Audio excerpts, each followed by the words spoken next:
Welcome to Dairy Delivery by the Dairy Star. On today's episode, we'll have a pair of stories from Wisconsin and two more from Minnesota. Our first story will be about Martin Dairy Farms, as Nick Hilby continues the tradition laid before him by his friend Brandon and the Martin family. Next, we'll talk to Anna Dene, who always wanted to go back to her family farm, but wanted to put her own spin on the operation. Next, we'll hear from Willie Ducks, as he survived an attack from his bull on his farm near Stewartville. Lastly, we'll finish up with Seth Loudenbeck, as he and his dad, Steve, put in a new nursery as part of an expansion at Loudenbeck Dairy Goats LLC. You're listening to Dairy Delivery. All dairy, all the time. Today's episode is brought to you by Bongards Creameries. Come visit Bongards retail stores in Bongards and Perham, Minnesota. There you'll find a full, fresh selection of your favorite Bongards premium cheeses, including cheese sticks, shredded, block, and sliced cheese, flavored cheese, and cheese curds, available in a variety of delicious flavors. They also exclusively offer their cheddar Parmesan cheese produced in their Perham plant. For your next party, think of Bongards. They have fresh, made-to-order sliced or cubed cheese trays made year-round, even offering a selection of cheese gift boxes, available to order all year and kept in stock during the holidays. In addition to their award-winning dairy products, they also feature a wide selection of meats, pizzas, ice cream, crackers, soup and dip mixes, local honey and maple syrup, and other tasty snacks. You'll also find a unique assortment of merchandise and gifts such as home decor, kitchen tools, stuffed animals, apparel, books, and more. Visit their retail stores in Bongards or Perham, Minnesota, or visit them online at bongards.com. I'm Dan Walker. And I'm Michelle Stangler, and we're your reporters with Dairy Star, bringing you the latest in the dairy industry, including hearing from farmers across the Midwest and beyond. Well, Dan, we have been traveling to some trade shows. I went to the Central Plains Dairy Expo, and there were a lot of dairy farmers there, and it was a really packed show. How was the WPS Farm Show in Wisconsin? It was great. I got over there on Wednesday. It was a little bit slower. We had a little bit of cold weather and some rain that people weren't quite making it out to because there was so many outdoor exhibits. And then Thursday we had quite a few people. Those shows are always fun because you get to see the people that maybe you've gone and done stories on before, and you get to visit with them again. Like say between this and World Dairy Expo this fall were the two that I've been to since being with the Dairy Star, and it was just really cool to be back and in with everybody again. Now that we really love going to trade shows because we love hearing from farmers. What are their story ideas? And if you ever have a story idea, we're always open to hearing about them. But it's spring. That was kind of the kickoff. I felt it. And when I reflect upon when I grew up on my family's dairy farm, rock picking was the theme of spring. What about you? We never had much rock to pick. It was kind of funny when my grandma moved with my grandpa from Minnesota. She said she would move with him only if he found property where she didn't have to pick rock.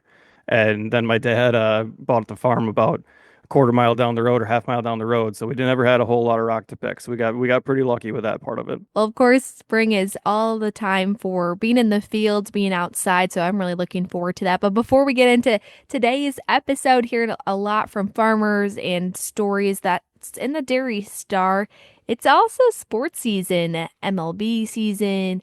A lot of sports kicking off, but we just finished March Madness season. Are you big into sports? Yeah. I spent 10 years in college athletics, and this year being my first year out, actually got to fill out a bracket and put some money on it. And I ended up coming in, like second to last. So that was very disappointing in a group of about 15 guys. Yeah, it was fun to be part of that for sure. Did you fill out a bracket at all or do anything with that? Not this year. I did watch. I am a Wisconsin fan and Marquette. They were both in, but it was not their season. So I'll just hope again for next year. But whatever your sports may be, I'm excited to go to baseball and softball and soccer this summer. But let's get into today's episode and hearing from some stories. Our first story takes us to Hazel Green, Wisconsin, where I got the chance to talk with Nick Hilby. Hilby wanted to farm, but didn't have a family farm of his own to take over. He started working alongside his childhood friend, Brandon Martin. And when Martin's dad passed away, Nick began working side by side with his family for more than a decade. Later, Martin was diagnosed with cancer and eventually lost his battle, leaving Nick to take over Martin Dairy Farms, carrying on the Martin family legacy. Let's hear what Hilby learned from Martin and more. As far as other wishes go, keep giving people chances, I guess was one thing you kind of said. If there's friends and family that got some younger kids, if I see it fit, give them the opportunity that he gave me. get them started. He said they might be here for a couple years, or you never know, they could be your partner someday. Just keep an open mind on that, I guess, is kind of something that he taught me. A lot of great insight. I can tell that Brandon really meant a lot to you. What did you learn from Brandon that maybe you're using here today? He was always telling me to slow down and think about it. Don't jump on a decision right away. If you don't know, take a little time to process it. You got to communicate. If it's family, if it's an employee, a business partner, somebody you do business with, if there's an issue, don't let it bother you. You just call them out on it and sit down and figure it out. Don't let it go by and things get worse. If you notice there's an issue, take care of it right away. Little details. He was always a great cattle guy, knew every cow. They had their name. Always hounded me that I needed to learn the cows. Still not real great on that. Everybody's got number tags now since he got sick, just because the fact that I couldn't figure out who they all are. But little details, making sure things are in line, whether it's something in the barn that's broke, get it fixed right away. It's a little, he always said it's the little things that'll break you. So just trying to be a good manager and a good owner, taking care of the farm like he did. Now, you mentioned it was a partnership. So what do you think you taught him? What do you think he really stoked in, where you brought in the second piece of the equation? I'd like to say I probably brought new ideas. Brandon was kind of old school with his dad. Don't remember the year, but I was still in high school and must have went to some meeting and seen something about a pasteurizer for pasteurizing waste milk, and he wasn't really sold on it. And I told him, well, I said, if you don't want to buy it, I will, and we'll try it. And if it don't work, then I'm out the money and you're not. So after talking to the vet and the nutritionist, when I brought this idea to the table, we ended up with a pasteurizer, and I didn't have to pay for it. Turned out to be a good thing. I was always looking at newer technologies, kind of like this cow manager system, something that he would not have wanted, but I did discuss it with him last July, August. We kind of started to look into it, and he said, give it a try. It was a lot of money, and now going back on it, I'm glad we did. But I guess that's what I probably brought to the operation, was a younger mindset. Not that we were a big difference. He was 42 and I'm 32, so only 10 years, but he had the older mentality like his dad did, of doing things maybe a little bit more old school. Do you still think about him today? Oh yeah, all the time. Yeah. Pulling in the driveway every day, it's like, well, better call Brandon. Well, it's like, because that's what I would do when he was sick, or even before he got sick, was as soon as one of us got up, we called the other one. What's the plan for today? And whether he was earlier than I was or other way around, it was, how are things going, or what's going on.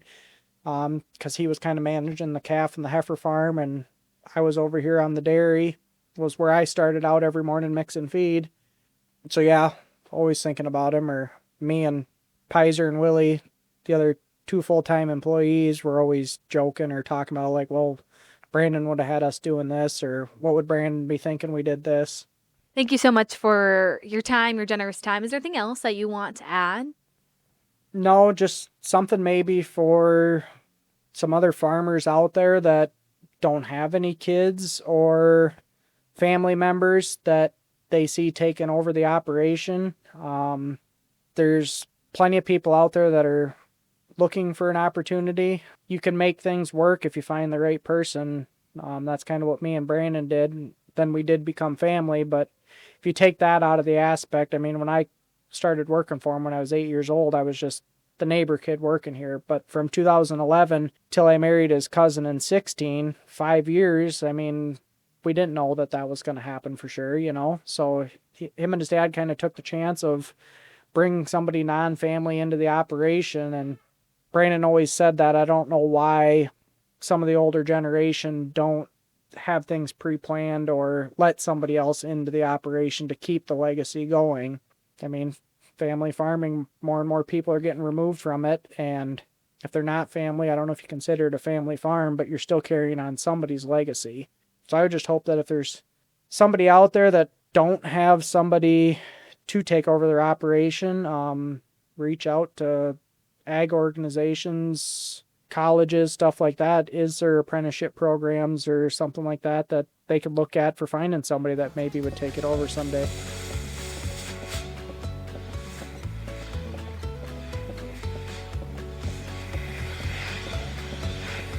In 1908, a group of enterprising farmers in Bongards, Minnesota formed the Bongards Cooperative. The goal was to craft premium dairy products that the market demanded and to offer the superior quality that area families deserved. Since then, Bongards has built their heritage on always doing things the right way, the customer's way. After more than 115 years of business, Bongards continues to deliver premium cheeses to their customers. Visit Bongards.com or their retail stores in Bongards and Perham, Minnesota to learn more about Bongards Creameries. Nick and Brandon's story can be found under the headline Friend, Business Partner Gone Too Soon on DairyStar.com. Next, we'll head to Kimball, Minnesota, where our reporter Tiffany Klophocky sat down with Anna Dene. Anna graduated from South Dakota State University, where she was a member of the Jackrabbit cross country and track and field teams. After graduation, Dene wanted to get more experience with other farms. She worked with the Dairy Grazing Apprenticeship Program and the U.S. Ayrshire Breeders Association to get different experiences that she could take back with her to her own farm. 2021 I graduated college. And then I was here for like 6 months, and then I went to Pennsylvania for the summer of 2022 and then the summer of 2023. And then I decided to do the Dairy Grazing Apprenticeship Program. Because when I came back, I just kind of felt like I don't know anybody. Like, I know my dad, I know his friends, I know a couple of people that in the area, but I just felt called I needed to get out and network. So I would go to some meetings like the Midwest Dairy Meeting and all these different things. But at a meeting, I got I've seen a pamphlet for the DGA. And I was like, I should just do that because it'd be good for networking. And my dad has always been a mentor for the program. Oh, so I was like, perfect. This is a good kind of hopefully a way to transition the farm, because I'm kind of was like, how are we going to transition this? How is this going to go kind of about? So I was like, this is a good opportunity. But then I ended up filling out my application online and I submitted it. I thought I was getting matched with my dad. But I submitted on Friday, and by Sunday, I had like 10 people reaching out to me to like, do you want to come here? And like, they had different things that I wanted to offer. Because I remember putting on my application, I want to like take over my farm and have a processing plant. XYZ. I'm not sure exactly what I wanted to do with it, but that's what I wanted to do. So a lot of the farms were like processing people. And Peter Miller, he like texted me. All the other people like reached out to me, email and on the portal. But Pete texted me and he like gave me this job offer and this kind of stuff. And I was like, I didn't really feel settled when I got back home. I felt like I needed to get out and experience stuff because in college I was a runner. So I ran for college for 4.5 years. I was a track and cross country athlete. So distance. So I didn't do a lot of the dairy stuff in college because I was mostly focused as an athlete. I took my classes, but I wasn't really much involved in like the dairy club, and like I couldn't do a lot of the dairy part because I was so involved in the athletics that I didn't have time to do that, or I couldn't go often on the trips and stuff. So I felt kind of like shorted because I didn't get experience like going out to other dairies or working at the dairy farm on campus, because I've only ever worked here at the dairy, really. Like, I've been to other farms and I helped them milk once or twice, but I never was really there for a long time. And I wanted to work for somebody else. And so I ended up going to the Miller farm in Vernon, Vermont for 10 months. Wow. And so I went to Pennsylvania of summer 2023, and I was home for 3 weeks. And then I went to Vermont till last May. So they had a processing, so they bottled their own milk there. So I basically did everything I needed. Like, I learned how to AI breed fish like fluently there, and then I worked in the bottling facility a lot. And they just started in 2020, and they didn't have a lot of like background in processing. Like, none of them went to school for dairy like manufacturing. Dairy production, so I felt like I helped them a lot, and they helped me a lot, just kind of like getting into the business side of it, where I kind of knew like the science and that kind of part of it. So it was really good to see like how they do it. And their family just basically took me in as their kid. Like, they have a lot of their family around there, and it was just like a great experience because I worked for somebody else. I learned a ton, and I just have another family out in Vermont, which is great because I worked a ton of hours, and I couldn't do that the way, like my life though. It was just, they had 250 cows. They're organic, but we worked all the time, and it was like draining in a way. We'd start at like 3:30, and then we sometimes wouldn't be done till like 9 or 10 at night, and it was long days. But I would say that has really like helped me like kind of establish like what I want to do with my future. Like I really loved the farm. I loved how they would just like, everybody would be in together. They would help each other out. So yeah, then I came back here in the summer, and then actually through the Pennsylvania experience, I got a trip out to the United Kingdom. So I went to the United Kingdom for 3 weeks last summer because I had the networking with the Pennsylvania people for the Ayrshire Breeders Association. Oh, okay. And then so I officially kind of got back the beginning of July last year. Like I've been truly back. Okay. But before that, you were kind of touring around and Yeah, I was touring around like basically. and just kind of working for other people, trying to navigate if this is what I really want to do, because it's always been my fear of like, I need to go see the world. Like, Yeah. I don't know what. And the if you're going to future's do it, gonna you got to look do like. it now when you're young. And Yes, yeah, that's what everybody always said. So I'm like, okay, I'm gonna. so go. where in the UK were you at? So we started in London, and then we toured around a lot of London. We visited like 16 different farms, and Okay, so it we would was stop you were farms. were you with like a group then that, like you said, like you went on a tours, you went and visited all these things like with a group of other people? Yeah, so there's about 100 people, and they're from like 10 different countries. So Okay. there's people from South Africa, Australia. Was that with the New Zealand. Ayrshire Association you said? Yes. Okay. Yes. And yeah, they were from 10 different countries, and it was just really cool to hear like what they do back home, like in their countries, and just to see another country, because none of my family have been out of the country besides Canada. But like it was a really awesome experience, and then it like made me think the world is so much bigger than central Minnesota, or like, but Yeah. when I come home, it feels like home. So it's like good to see the world, but then like I know when I'm home, it's like this is where I should be. Bongards Creameries has been a quality market for Minnesota dairy farmers for over 100 years. Minnesota producers provide one of the country's most distinctive brands of cheese that is still made using the same old-world craftsmanship and has been combined with cutting-edge technology to produce cheese that delivers an unforgettable taste with unparalleled quality. Minnesota dairy farmers and Bongards. Quality that stands the test of time. The article about Anna Dene can be found in this issue of the paper, or by going to dairystar.com and finding the headline Small Farm, Big Dream. Next, let's head to Stewartville, Minnesota, where Amy Kylo spoke with Willie Ducks. Willie is a farmer who was having some trouble with his beef bull on his farm. He went out to sort the bull as he was about to send it off, but the bull had other ideas. The bull attacked Willie, who was saved by none other than a gooseberry bush. Let's hear how he recalled the day's activities. We were gonna switch out the bulls because the one I had was not paying attention to his girls. Sure, it's kind of an issue. Plus, he was also hurt. Yeah, He was also and The bull was hurt. this bull was hurt. Yeah, a couple weeks beforehand or more. well, and he had missing a toe Well, in barbed wire. he got tangled into barbed wire. Oh, sure. At least a couple weeks before, maybe a month before. You knew that. Sure. Yeah, Yeah. you knew it. Uh, So, but we didn't. There wasn't anything you could do about it. Right. so tried to sort him out and Bring him out to the cow yard. to bring him up to load him up and get a different one. He when you're trying to sort, they all sneak back on you. Pretty soon it was just me and him.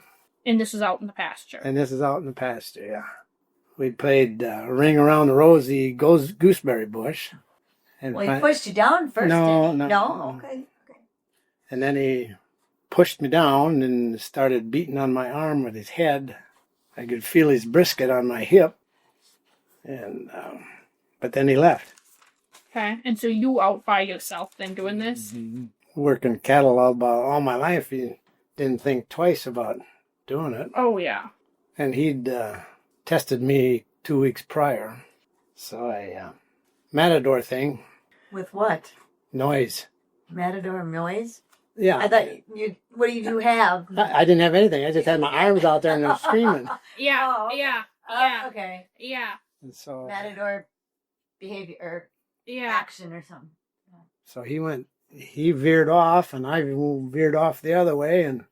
But that was 2 weeks prior. Sure. But anyway, he knocked me down, pushed me into a gooseberry bush. And you kind of figured that's why he left. Yeah. Oh, because the bush was prickly Bush. to him. Yeah. Yeah, he was probably hitting his bad foot. That's probably we figure that's why he stopped. So yeah, Why he left. but with his bad sore foot, he was not very hospitable. He left, and I had my glasses yet, and had my cell phone yet, so I called my wife and called the owner of the bull. I felt pretty good by that time, and I don't have to go in, Sure. but they talked me into it, and Insisted. No choice. No choice. but my wife wanted to stop at the house and change clothes. Because you don't want to go in your fine clothes and don't know how long you'll be there. No, we're going in. I don't care. I know how cold the hospital is, and I was not prepared Mm. to be. I mean, it was hot day. I mean, Yeah. warm, so Yep. I had shorts and a short sleeve shirt, and it's like I'm not going to a hospital Yep. with that. Yep. Yeah, you'll be freezing all day. So did you go into the ER? The ER doctor figured I had 20 ribs broke, and he documented 3 on each side. But at Olmsted Medical, you can read the doctor's notes. Mm-hmm. So anyway, the first line states he is a farmer.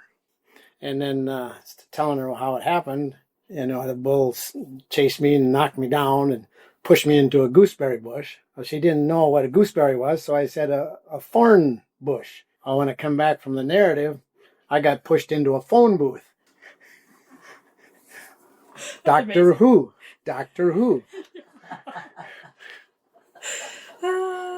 So, gotta have a little levity in life. Yeah. If you don't, life is sad and crappy. Yeah. None of the ribs dislocated, so. And And the heart and the lungs are fine. yeah, being a farmer, our upper chest, so much muscle that they don't worry about the ribs too much.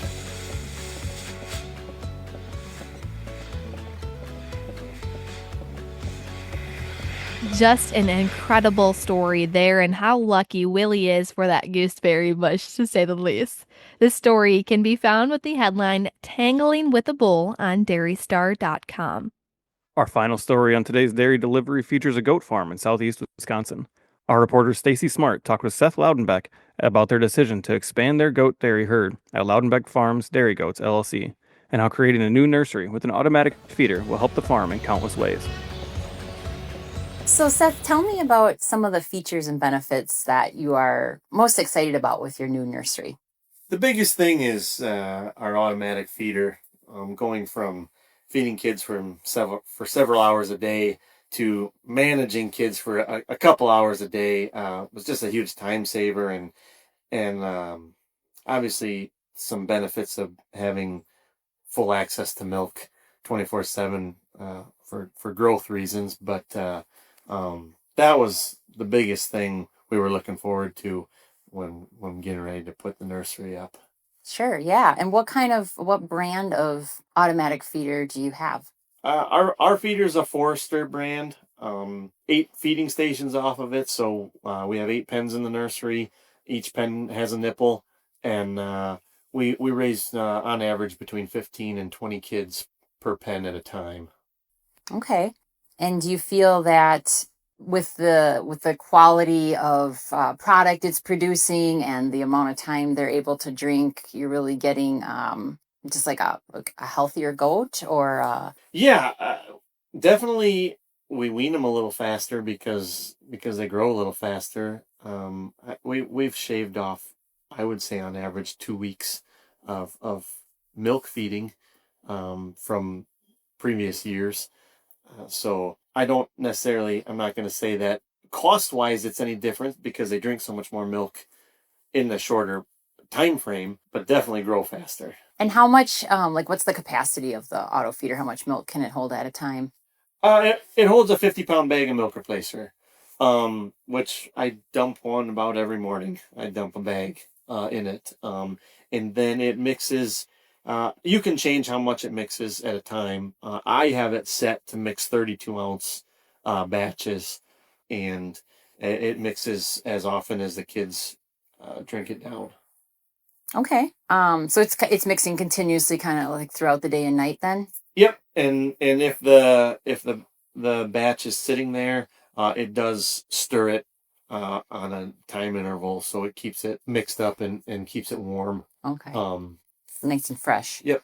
What other features are you has the new nursery kind of allowed you to dive into, or any other benefits that you're extracting from it? I don't necessarily know if it's the nursery that has made this possible, but we have recently installed Dairy Comp and moved to all electronic tags. So when the doe kids come into the nursery, they're all ID'd, and it's just allowed us to keep a little bit better record on them and kind of dive into the genetic game and focus on different doe families and different bucks that we're using for breeding. So like I said, I don't think the nursery alone made that possible, but it's just something we've incorporated in this transition phase we've gone through for our latest expansion. Okay. So you're getting more into being able to select the genetics you want and kind of hone in on certain bucks, for example? Yeah. In the past, we always pen bred everything. We would throw a couple bucks in with 50 does or 75 does or whatever it was. And I guess you don't really know who the sire is, and then when you would mass kids and pick up 20 or 30 kids a day, sometimes you didn't even know who the dam was to them. So we've really focused breeding less at a time, with our goal being 40 to 60 does a month. So much easier to manage, much easier to keep track of. Yeah, definitely where we know who the sire is, we know who the dam is. It's a lot easier that way. And every doe kid gets ID'd as soon as they come into the nursery and put into Dairy Comp, and we're just able to follow them that way a whole lot easier. So looking forward to the future, any plans? What do you guys, anything you're particularly looking forward to, or whether it's with the, with the herd or the nursery in particular, or the new barn that you built for more milking does? First thing I'm looking forward to is having them all full of milking animals and getting up to a capacity. But yeah, just really excited about the future and improving genetics and improving milk production and the quality of our herd, and we'll see where it goes. Read the full story of the Loudenbeck's expansion at dairystar.com or in the paper under the headline A New Home for Kids. We'd like to thank today's dairy delivery sponsor, Bongards Creameries. Bongards Creameries has 2 retail stores in Bongards and Perham, Minnesota. A trusted cheese partner, Bongards has been a family-owned co-op since 1908 and has the cheese-making experience to meet all your cheese needs. Visit their retail store or bongards.com to see all of their amazing products. Man, this issue of the paper was full of stories. I mean, I had one story up in Pepin County where I got to go talk with the Pepin County Dairy Promotion Committee and about kind of all the stuff that they've been doing, how they're trying to expand to more than just June Dairy Month and trying to be a year-round operation. It's been really cool. Yeah, and with those county dairy promotion boards, it's cool just to see some of those ideas that they have to really engage the community. So that's a fun read, a story in the Dairy Star paper. Or another read is about the CAFO permitting discussion. Our Northern Wisconsin reporter, Danielle Nauman, had a discussion with both farmers and specialists about a recent workshop from the CAFO permitting process. What were those farmer perspectives about some of these farms? And so that was a really one of the many interesting articles you can find in the Dairy Star newspaper. Another is a report we're starting this issue. Yeah, it's back. The crop and weather report. Everybody's favorite time of year. We get the spring and planting and crop season. We get our crop and weather report where we get people from all over our viewing area to let us know what's going on in their neighborhoods. I know we found somebody over in western Iowa to all the way over to eastern Wisconsin and everywhere in between. So that's the crop and weather report. And of course, there's so many other stories found in the Dairy Star newspaper. You can find it there, and you can also find it on dairystar.com. And then come back to the Dairy Delivery on Spotify, Apple Podcasts, or wherever you listen to podcasts to hear more of those stories the week after the issue is found in your mailbox. Make sure to rate and subscribe, and if you or someone you know is interested in being featured in the Dairy Star or on Dairy Delivery, reach out to Dairy Delivery at dairystar.com so we can continue sharing all dairy all the time.